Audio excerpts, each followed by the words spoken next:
दिग्गज करे हुए मन पाछो, भगति न मेली जावे। दिग पिच करे हुए मन पाछो, भगति न मेली जावे। यूं मन रात दिवस घट घोटे, प्राणी बो दुख पावे। यूं मन रात दिवस घट घोटे, प्राणी बो दुख पावे। वो राम प्राणी बो दुख पावे। मन की दुर्गया मेटो प्रभु जी, मन की दुर्गया मेटो।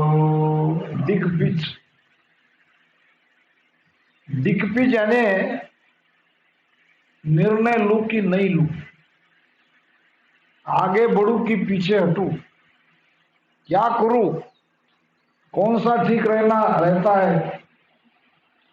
घर बार छोड़ दिया तो आगे कैसा होगा, मोह का क्या करूंगा, और घर बार नहीं छोड़ा तो भक्ति नहीं होगी, क्या करूं। इसको कहते हैं दिग्पिच। दिग्पिच को मन से हटाना पड़ेगा। महाराज कहते हैं, ममता माय बाप दिग्पिच रे, नार कल्पना त्यागी। मेरे रामा नार कल्पना त्यागी। सुत सो सोच आहूं बल बांधू, सुत सो सोच आहूं बल बांधू। छाड़ प्रेम सब पिया, साधो भाई त्याग दिया। हम सोई संतो भाई त्याग दिया, हम सोई। महाराज कहते कि हे साधना करने वाले साधु, मैंने सबका त्याग कर दिया। क्या त्याग किया। राजा चंदूलाल के शिवनी नगर में जब महाराज आए थे, किसी ने राजा को बताया कि कोई बहुत बड़े संत राजस्थान से आए हैं। जब निमंत्रित किया, गुरु महाराज आए तो राजा ने पूछा, कहाँ है संत, बहुत बड़े संत राजस्थान से आए हैं ऐसा तुमने बताया, तो कहाँ है संत। यही तो है जो अभी अभी आए हैं, ये संत है। इसके पास पहले तो कम से कम भेष चाहिए था, सफेद वस्त्र में ब्राह्मण वेश में महाराज थे। न उसके पास कोई पोथी थी, न पुराण था, न गले में माला, न तिला, न कोई मुद्रा, न कोई वस्त्र, न कोई खड़ाऊ। ये तो कुछ बाह्यांग दिख नहीं रहा था। साथ में उनकी माताजी पत्नी, महाराज की पत्नी भी साथ में थी। ये तो एक घर गृहस्थी वाला है, ये कैसे संत। जब राजा ने पूछा, राजा के मन में ये भ्रम हो रहा था कि ये संत है तो किस तरह से संत है, ये तो कुछ दिखते ही नहीं। राजा चंदूलाल के मन की बात महाराज ने पहचान ली और कहा आते ही कि तुम्हें मेरे संत होने पे शंका है, आपकी शंका बराबर है, लेकिन मैं सारी शंका का समाधान कर देता हूं। क्या कहा? राजा ऐसा वेश वेदी जके बलि विद जाने, वेदी जके बलि विद जाने, करमी लखे सारा राम रटे परमेश्वर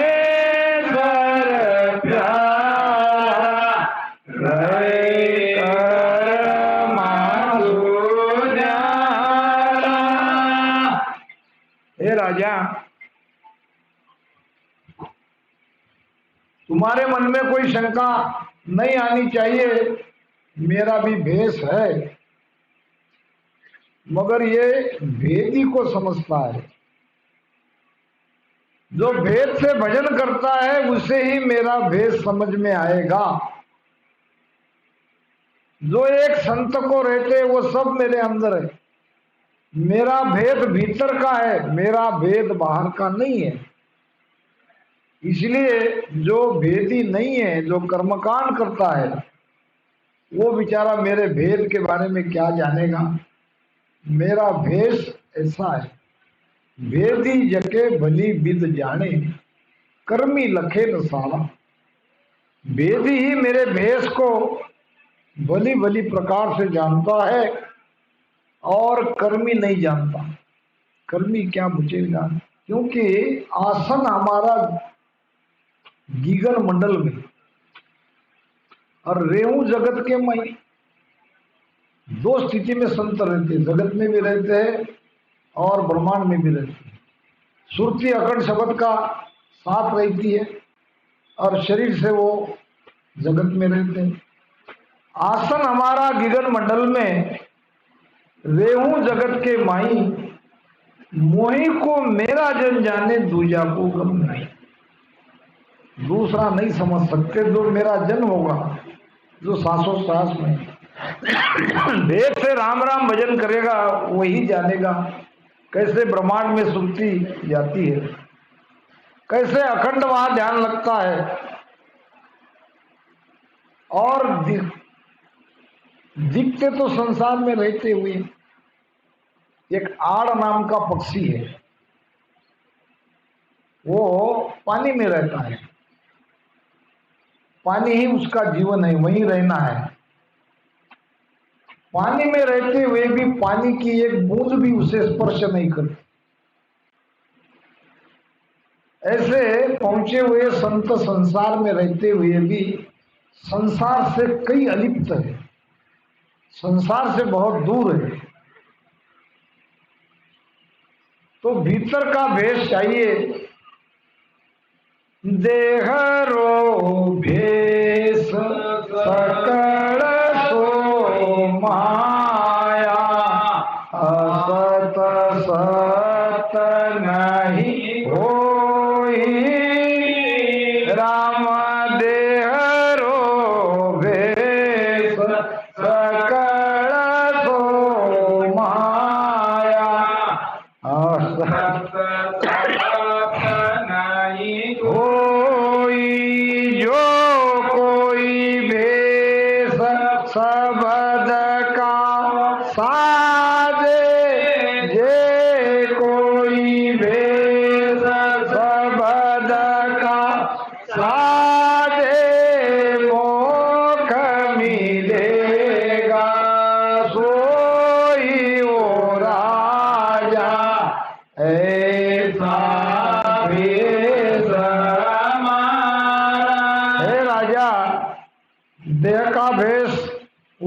ऊपर का पहराव, ऊपर ऊपर की बाल बढ़ाना, जटा बढ़ाना, तिलक लगाना, मुद्रा कान में डालना, गले में माला डालना, तिलक लगाना और वस्त्र पहनना, अगर उसके पास भीतर का भेद नहीं है तो वो सब तो सब माया है। ये सब माया है। देहरो भेष सकल सोई माया, असत सत नहीं कोई। ये असत है, फिर सत क्या है? जे कोई भेष शब्द को साजे, जिसके अंदर शब्द जगा है, जो शब्द भेदी है, जो शब्द के साथ सुरती लगा के निरंतर आगे बढ़ रहा है सत्स्वरूप आनंद पद की वो, उसका भेष सत्य है।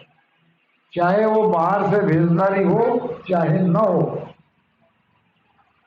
भक्ति और भेद ये सत्य है, बाहर का भेष सत्य नहीं है।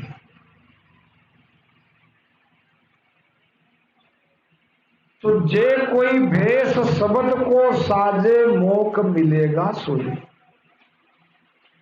बाहर बाहर वस्त्र पहनने से, भेषधारू संत बनने से, साधु बनने से, जगत में घूमने से मोक्ष नहीं होगा। अगर उसके पास शब्द का भेद नहीं है, निरंजन कुदरत कला का भेद नहीं है, तो वो तो माया में है। चाहे कितना भी भेष बना ले, कितने लाखों करोड़ों शिष्य बना ले, उससे कुछ होने जाने वाला नहीं है। अगर शब्द का भेद है तो वो मोक्ष में जाएगा, वो बंधन से मुक्त हो जाएगा। के सुख राम भेषयो मेरो, जे कोई संत बसावे राम। के सुख राम भेषयो मेरो, जे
परमेश्वर प्यारा।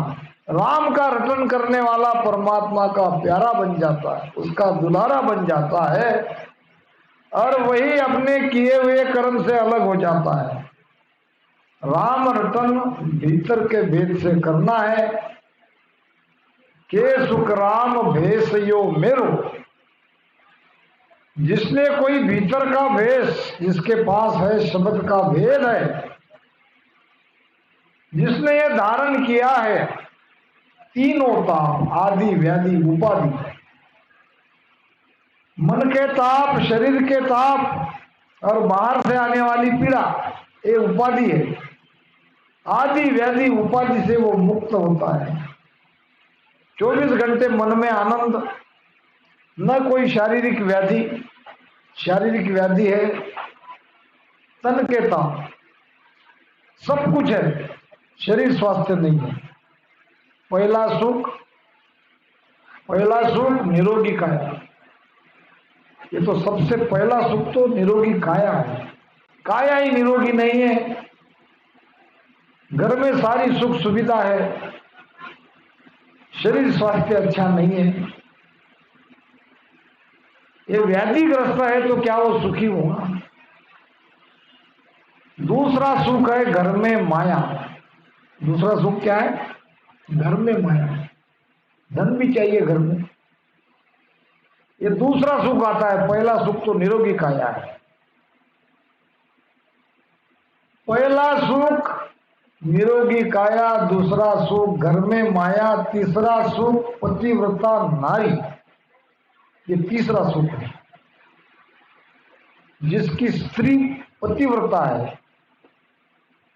चौथा सुख पुत्र आज्ञाकारी।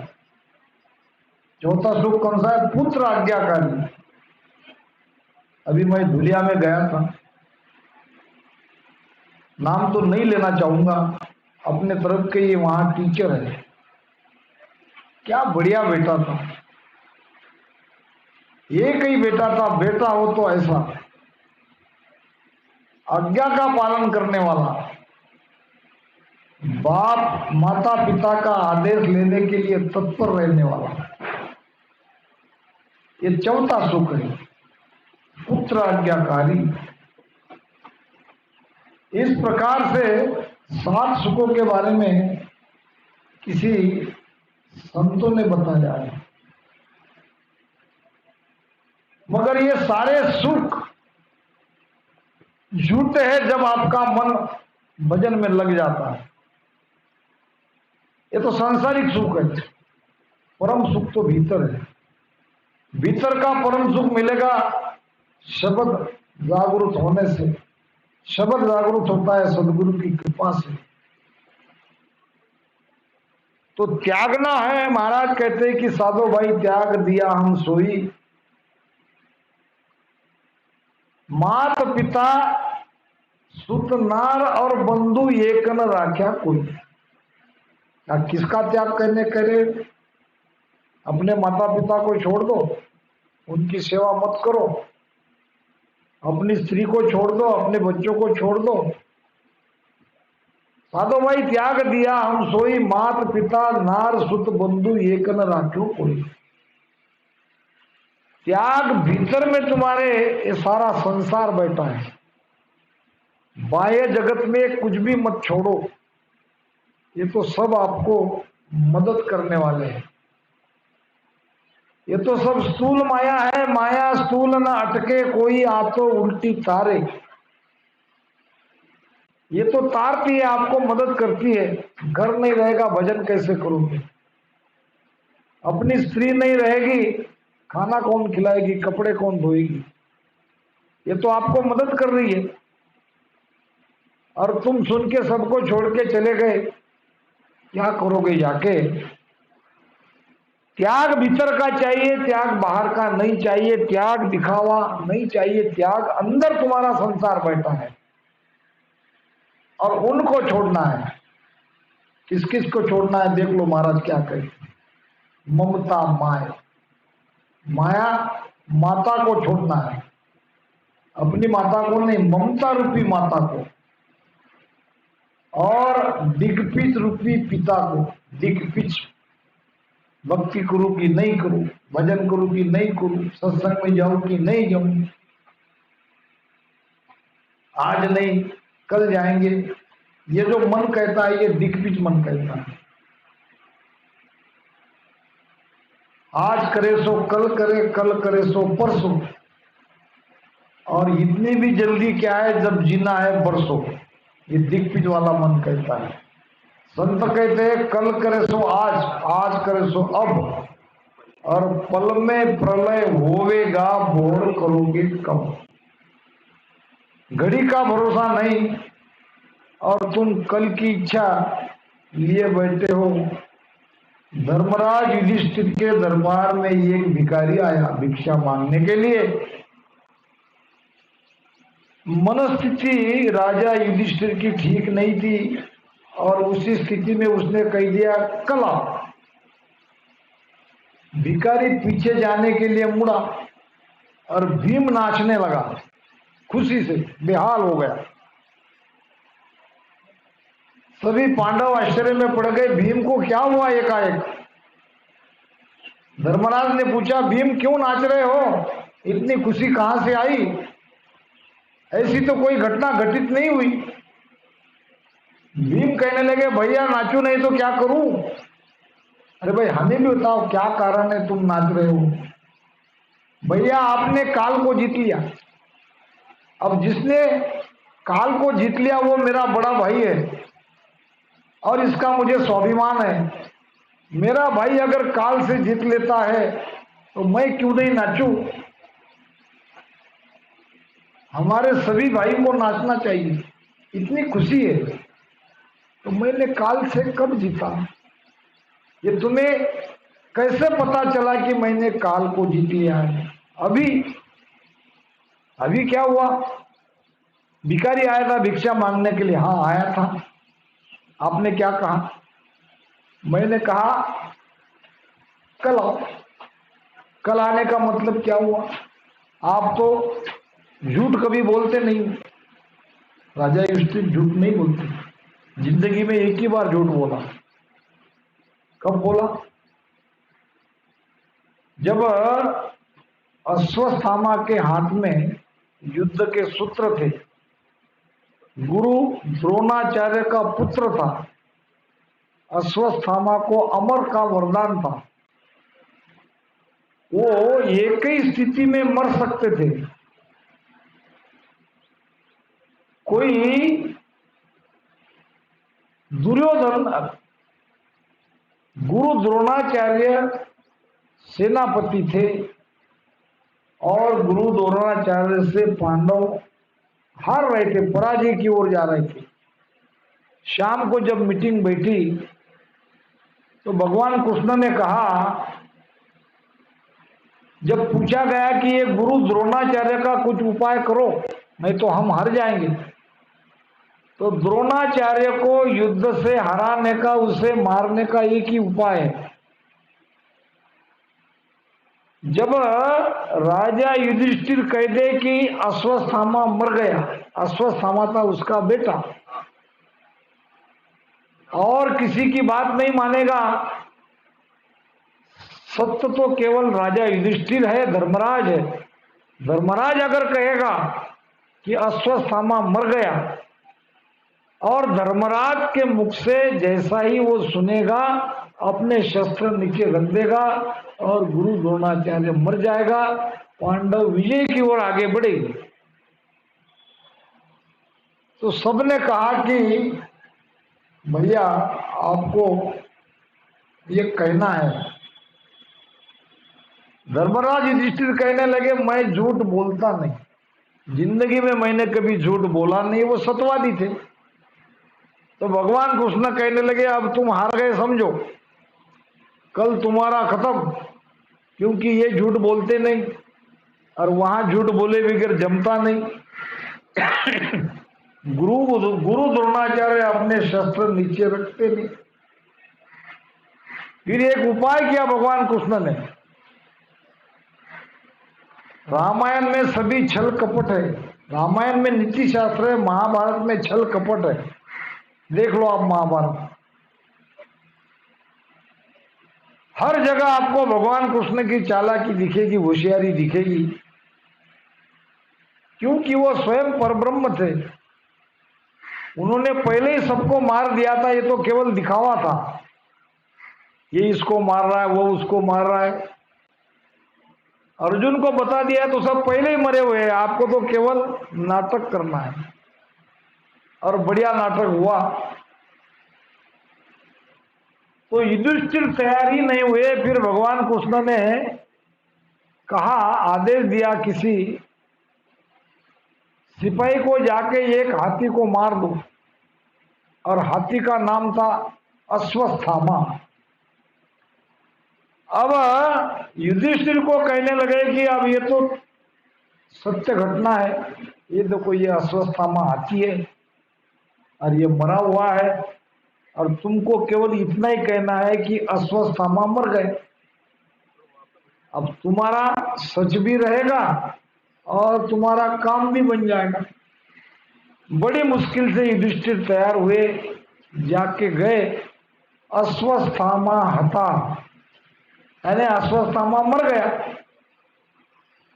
अब इतना ही कहते तो बात जम जाती थी, मगर धीरे से कहा नरो व कुंजरो, अश्वत्थामा हता नरो व कुंजरो, अश्वत्थामा मर गया, मनुष्य की हत्ती है ये मुझे मालूम नहीं। क्या कहा? अश्वत्थामा मर गया। अब गुरु द्रोणाचार्य ने इतना ही सुना, अश्वत्थामा मर गया, और ये युधिष्ठिर कह रहा है शस्त्र नीचे रख दिए, और पांडवों ने अपने बाण से उसे मार दिया। और वो जो विकट स्थिति आई थी उसमें निकल गए। तो जिंदगी में युधिष्ठिर ने एक बार ही झूठ बोला था, वो भी 100% झूठ बोला नहीं, उसमें नरोवा कुंजरो बोल ही दिया। तो ऐसे सत्यवादी युधिष्ठिर जब याचक जो भिखारी आया था द्वार पे भीख मांगने के लिए, उसको क्या कहा? कल आना। कल आने का मतलब क्या? बड़े भैया कभी झूठ बोलते नहीं, बड़े भैया को पता है कि ये कल जीवित रहेंगे। अब कोई इंसान आज पे अगर कल की बात कर रहा है तो उसको विश्वास है कि वो कल रहेगा, और धर्मराज युधिष्ठिर जैसा अगर कहता है भिखारी को कल आना, इसका मतलब उसने कल तक के काल को जीत लिया। काल यानी समय, काल का एक नाम समय भी होता है। इनको पक्का पता है कि ये कल भी जीवित रहेंगे, इसलिए उन्होंने उससे कल आने के लिए कहा, और मैं नाचू नहीं तो क्या करूं। धर्मराज समझ गए, किसी सेवक को कहा कि जाओ उसे बुला के लाओ। उस याचक को, भिखारी को बुला के लाया, उसको जो चाहिए वो दान दे दिया। और युधिष्ठिर ने अपने छोटे भाई भीम को कहा कि भैया गलती होगी, जाने कैसे मेरे मुख से निकल गया, कल आना। तो कल करे सो आज। मरणासन्न स्थिति में रावण जब पड़ा था, भगवान राम ने लक्ष्मण को भेजा कि उनको, रावण बड़ा बलशाली था, बड़ा ज्ञानी था, उनके अनुभव की कुछ बातें बताने के लिए कहो। तो रावण ने लक्ष्मण को कहा, जो काम करना जरूरी है, जो काम करना अत्यंत जरूरी है, उसे कभी कल पर टालो मत। जैसा कि किसी को हार्ट अटैक आ गया, जरूरी क्या है? उसी समय सब काम को छोड़ के डॉक्टर के पास। अब उसको अगर कल पर टालोगे तो क्या होगा? वो मर जाएगा, जिंदगी भर तुम्हारे नाम से रोते रहेंगे, इसने किया, इसने किया। जैसे संसार में हम जो काम जरूरी है वो कल पर नहीं छोड़ते, संसार में राम भजन करना ही जरूरी है, इसको कल पर मत टालो। रावण ने कहा लक्ष्मण को, लक्ष्मण जो काम करने योग्य है उसको कल पर मत टालो। दूसरी बात, जो काम करने योग्य नहीं है, ऐसे भी काम निकलते हैं, जो काम करने योग्य नहीं है उसको कल पर टालते जाओ, उसको टालते जाओ, टालते जाओ, टालते जाओ। क्योंकि कभी कभी क्या होगा, वो काम जो आप अंदर से करना नहीं चाहते हो, वो काम ही बाकी नहीं रहेगा, ऐसा भी होता है। तो भक्ति का काम महाराज कहते हैं, और सकल विध से ली साधो, भक्ति का काम करा राहो, भक्ति का काम करा राहो। जे सुन सायब बाह संभावे, जे सुन सायब बाह संभावे। और सकल विद शैली, शैली नाम सहज, संसार के सारे काम सहज करो, भक्ति करार से करो, दृढ़ निश्चय से बैठ के करो। भक्ति का काम बड़ा कठिन है, इसमें मन बार बार हट जाता है। संसार के काम में मन लगता है, तो संसार के काम को सहज करो, भक्ति करारे से करो। भजन करे तो कर रे करारो, दास भाव सुध होई, और ज्ञान गए तो पटक पिछाड़े, निर्भय मत लो जोई। निर्भय ज्ञान धारण करो, मूस कचरा असार ज्ञान को धारण मत करो।